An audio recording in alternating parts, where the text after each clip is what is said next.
Orang yang tidak berdoa sama Allah, justru Allah marah padanya. Kenapa dia tidak berdoa? Allah Subhanahu wa taala, kata ulama, seringkali mendatangkan cobaan kepada manusia agar mereka berdoa padanya. Tujuannya sebenarnya itu. Tujuan utama cobaan yang datang, selain ada poin kedua, poin ketiga untuk membersihkan dosa dan yang lain-lainnya teman-teman, maka target utamanya adalah bagaimana seseorang itu bergantung dan berdoa kepada Allah.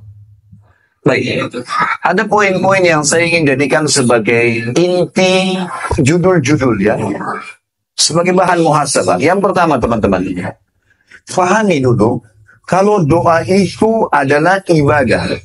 Maksudnya, antum melihat hasilnya di dunia atau tidak lihat hasilnya, dia ibadah. Sama dengan sholat, sama dengan jihad, sama dengan haji, sama dengan antum puasa. Kita laksanakan, tapi belum tahu hasilnya. Doa sama. Harus kita pikirkan teman-teman, kalau doa itu adalah ibadah. Lihat hasilnya atau tidak, tetap kita akan panen pada hari kiamat. Jadi tidak ada doa yang sia-sia, walaupun belum kelihatan. Terlebih lagi, doa itu adalah alat komunikasi antara seorang hamba dengan Allah Subhanahu wa taala. Ini masalah yang pertama.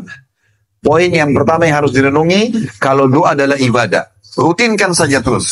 Jalankan sebagaimana antum rutin sholat, jalankan sebagaimana rutin segala-galanya kita kerjakan. Yang kedua teman-teman, doa yang kita panjatkan pada saat diijabah oleh Sang Pencipta Allah, itu melalui tahapan penerimaan doa. Begini maksudnya, dengarkan hadis Bukhari. Kata Nabi SAW, saya langsung terjemahkan saja. Tidak ada seorang muslim di muka bumi yang berdoa kepada Allah kecuali Allah akan menjawabnya. Hanya saja melalui salah satu dari 3 tahapan. Yang pertama, yustajab lahu, langsung dikasih pada saat itu. Minta sembuh disembuhkan, minta kaya dikayakan, minta menikah dimudahkan, dan seterusnya. Atau kata Nabi SAW, yusraf anhu su', orang ini diselamatkan dari musibah yang akan menimpa dia. Atau yuddahar lahu yaumal qiyamah, disimpankan yang dia panen dalam bentuk pahala pada hari kiamat.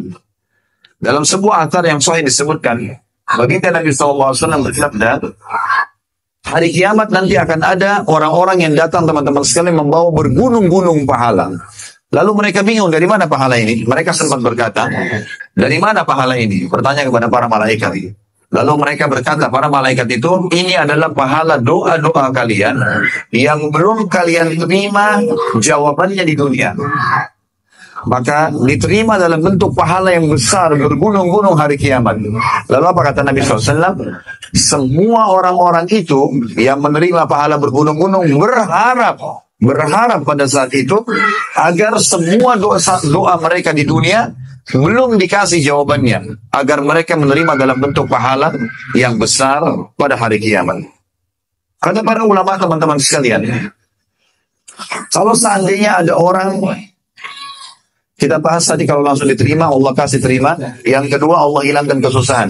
Kata para ulama, diambil nukil dari perkataan Ibnu Qayyim rahimahullah, kalau ada seseorang mengatakan misalnya anaknya sakit, lalu dia berdoa, selama 10 tahun dia berdoa, ya Allah sembuhin anak saya, ya Allah sembuhin anak saya, 10 tahun dia berdoa. Lalu kemudian dia berhenti berdoa karena beralasan Allah belum menerima doa saya, buktinya anak saya tidak disembuhkan. Kata ulama, ini pemahaman yang keliru. Karena sebenarnya kalau dia tidak berdoa selama 10 tahun, anaknya akan lebih parah daripada penyakitnya yang sekarang. Justru doanya telah membuat tertahan di situ, atau dihilangkan musibah yang lebih berat. Dan juga hikmahnya, nanti akan kita bahas lebih jauh teman-teman sekalian, kalau ada seseorang yang kelihatannya doanya belum diberikan, maka pasti, ini dipastikan teman-teman, sekali lagi dipastikan, Allah menginginkan kebaikan dari belum diberinya pada saat itu. Akan kita jelaskan poin itu setelahnya tentunya. Pada saat Allah Subhanahu wa ta'ala, begini memahaminya, pada saat Allah Subhanahu wa ta'ala teman-teman menerlambatkan jawaban doa di dunia, itu karena Allah lebih tahu mana yang terbaik buat kita. Ibaratnya seperti anak Misal antum punya anak, anak ini mau berteman sama satu orang, orang ini kita tahu buruk akhlaknya. Narkotika lah, berzina lah, orang yang buruk. Kita tahu nih sebagai orang tua, anak kita pamit. Ayah, ibu, abi, umi izinkan saya keluar. Bisa nggak? Saya mau keluar sama si fulan. Kita tahu temannya ini buruk. Kira-kira antum izinkan nggak? Padahal anak kita sayang kan? Dia juga mau berteman sama teman-temannya. Tapi karena kita tahu keburukan, kita nggak izinkan. Kata Ibnu Qayyim rahimahullah, Allah Azza wa Jal, bila hambanya merengek meminta padanya dan belum dikasih, Allah tahu kalau ini dikasih, buruk buat dia. Akan jadi masalah buat dia. Saya akan kasih contoh di sini supaya teman-teman paham. Di Saudi teman-teman ada satu kejadian nyata. Dan ini disampaikan oleh salah seorang dokter di Ummul Qura. Beliau mengatakan, ada temannya melamar seorang wanita. Dan wanita ini sudah sangat cocok dengan dia. Secara fisik, dia sudah nazar, melamar, diterima. 3 bulan lagi akan menikah. Ini kisah nyata dari Saudi. Pada saat teman-teman sekalian, sudah diterima lamarannya dan 3 bulan lagi akan nikah, dia sudah sangat gembira. Orang ini, kata dokter Muhammad kebetulan namanya, beliau mengatakan, orang ini sangat soleh, ibadahnya bagus. Saya tahu benar, kata dia. Orang ini teman dekat saya. Tapi waktu dia sudah diterima lamarannya, tiba-tiba tanpa sebab, sebulan setelah diterima lamarannya, tinggal 2 bulan lagi nikah, tiba-tiba dibatalkan sepihak oleh si perempuan itu. Ditanya oleh dia kenapa sebabnya, gak ada jawaban. Orang tuanya perempuan pun sudah malu. Nanya anak perempuannya, jawabannya pokoknya saya tidak mau sama orang ini, ayah. Harus batal pernikahan. Kenapa? Kasih uzur supaya ada jawaban. Pokoknya saya nggak mau. Tiba-tiba saya rasa nggak suka sama orang ini. Berjalan teman-teman 2 bulan, kata Dr. Muhammad. Beliau mengatakan, orang ini setiap hari antara azan dan iqamah, kalau lagi sholat di masjid bersamaan dengan saya, kalau lagi ada kesempatan, lagi jalan, kemudian ada kesempatan pada saat hujan turun kah, ada kesempatan nanti kita akan sebutkan di akhir materi kita waktu-waktu mustajab doa. Dia selalu meminta, ya Allah, merengek, kembalikan perempuan ini, saya suka sama dia, jadikan jodoh saya. Merengek seperti anak kecil. Kata Dr. Muhammad, sampai waktu saya dengar doanya, karena dia teman dekat saya, selalu sama-sama di mobil, selalu sama-sama sholat berjamaah di masjid.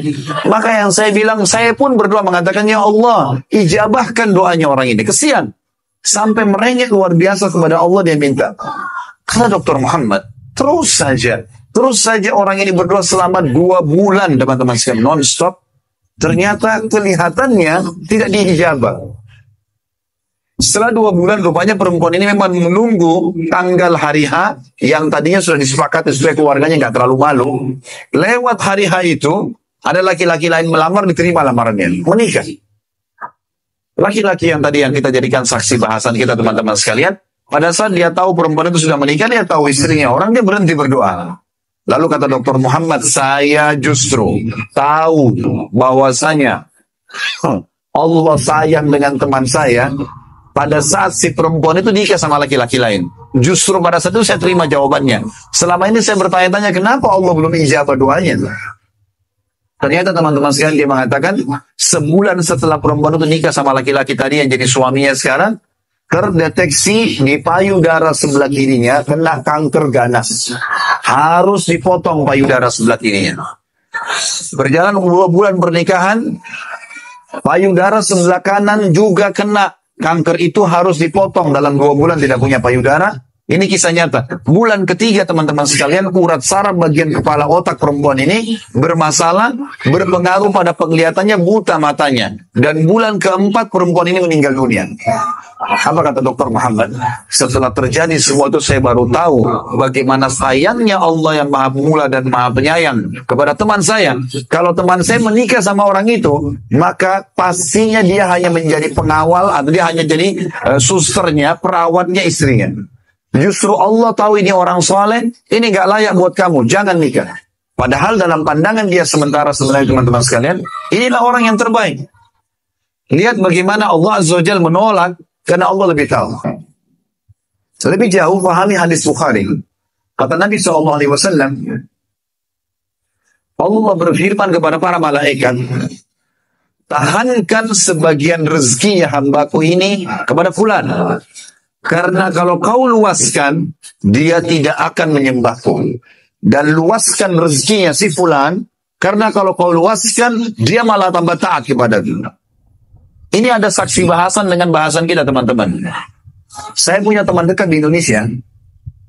Teman saya ini dari saya masih SMA di Madinah, tahun 90. Kebetulan beliau datang bekerja.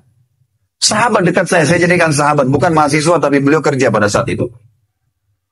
Semenjak itu teman-teman sekalian, sampai terakhir saya ketemu mungkin 2 tahun lalu. Saya melihat keadaan dia sama persis seperti dulu. Masih susah hidupnya teman-teman sekalian. Susah hidupnya. Rumah, tinggal, numpang sama istrinya yang punya rumah. Pendapatan kadang-kadang tenaganya dipakai, kadang-kadang enggak. Pas-pasan semua hidupnya. Tapi makan dia. Orang tahu. Kenapa orang banyak bantu dia? Orang kasih makanan, orang kasih duit sebagian. Tapi dia terus terang tidak punya rumah sendiri, tidak punya kendaraan, dan ini sudah bertahun-tahun berjalan. Orang ini teman-teman kalau antum lihat dahinya hitam sekali. Sholat malam gak pernah lewat. Gak pernah lewat sholat duha. Sunnah semua dikerjain. Sholat azan sudah di masjid saat pertama. Ibadahnya luar biasa. Saya terus terang pribadi terus bertanya, kenapa Allah belum bukain rezekinya orang ini? Apa sebabnya? Kenapa kok belum dikasih sama Allah sebagaimana dikasihnya orang-orang soleh yang lain? Orang ini soleh luar biasa. Saya kadang-kadang cemburu lihat ibadahnya gitu. Ternyata teman-teman sekalian, satu waktu saya tabligh akbar di kotanya dia. Turun naik pesawat di satu kota. Saya nggak sebutin kotanya untuk menutupi beliau tentunya. Ini cuma pelajaran ibro. Turun dari pesawat di satu kota besar, naik mobil ke kota itu. Saya sewa mobil, naik ke sana. Tabligh akbar. Setelah tabligh akbar dia temuin saya, habis itu dia ikut sama saya. Saya mau ikut ke kota yang sebelah. Baik, silakan. Waktu itu teman-teman saya sewa mobil Avanza. Dan mobil juga ini bukan mobil baru lah. Janganlah kami pulang ke sana sekitar 1 jam, 1 jam setengah perjalanan. Di tengah jalan sambil ngobrol-ngobrol, bernostalgia dulu masa di Madinah, ngobrol masalah pengajian, apa segala. Kemudian lewat satu mobil teman-teman, menyelip mobil kami dengan sangat cepat. Dan seperti orang yang ugal-ugalan. Karena cepatnya mobil itu melintasi mobil kami dan tiba-tiba menyelip di depan mobil, sampai supirnya kaget. Dan memang goyang mobil itu pada saat itu. Sebenarnya memang secara akal memancing emosi gitu kan. Tapi saya mengatakan innalillahi wa inna ilaihi raji'un. Semoga Allah kasih hidayah lah. Tapi yang aneh teman-teman, teman saya di belakang. Tiba-tiba saya tidak sangka selama puluhan tahun saya bersahabat sama dia. Belum pernah saya dengar lisannya mengucapkan seperti itu. Tiba-tiba dia mencaci maki mobil itu. Mengucapkan kata-kata yang tidak layak lah untuk seorang ikhwah gitu ya. Kayaknya tidak mungkin keluar dari lisan orang yang sudah paham agama. Tapi dia ucapkan, keluar macam-macam, mencaci maki orang itu. Terus saya balik ke arah orang ini. Lalu saya tiba-tiba seperti mendapatkan jawaban dari pertanyaan yang selama ini di hidup saya. Lebih dari 20 tahun saya bersahabat. Saya selalu bertanya, kenapa orang ini belum dibukain rezekinya? Saya dapat pada satu jawabannya teman-teman. Ternyata orang ini, Allah Azza wa Jalla sengaja menahan itu semua. Tidak diberikan karena kalau dikasih malah berbahaya orang ini. Ini baru mobil sewa, udah bisa caci maki orang. Gimana kalau mobilnya mobil sendiri? Jadi saya berpikir, oh subhanallah. Mungkin Allah mau dia tetap dalam ketaatan, sehingga disempitkan keadaannya. Padahal tidak pernah berhenti. Saya tahu sendiri antara azan iqamah, udah suruh berdoa kepada Allah. Ibadahnya luar biasa lah. Tapi begitulah teman-teman sekalian. Allah dengan kemahamurahannya menunda sesuatu itu dengan hikmah yang dia inginkan. Baik, ini kurang lebih yang saya inginkan sebagai bahan muhasabah. Ada 2 hal tadi ya. Tentang masalah doa itu adalah ibadah. Dan ingat teman-teman, doa itu ada tahapan penerimaannya. Bisa antum dikasih langsung, bisa dihilangkan masalah yang menimpa antum, atau bisa dipanen dalam bentuk pahala pada hari kiamat. Dan saya sudah kasih contoh, kalau terlambat atau belum dikasih, jangan putus asa berdoa, dan pasti sangka baiklah dengan Allah. Ana inda dhanna abdi bi. Kata Nabi SAW, Allah berfirman, saya sudah akan prasangkan hambaku. Jadi memang kita harus bersangka baik dengan Allah subhanahu wa ta'ala.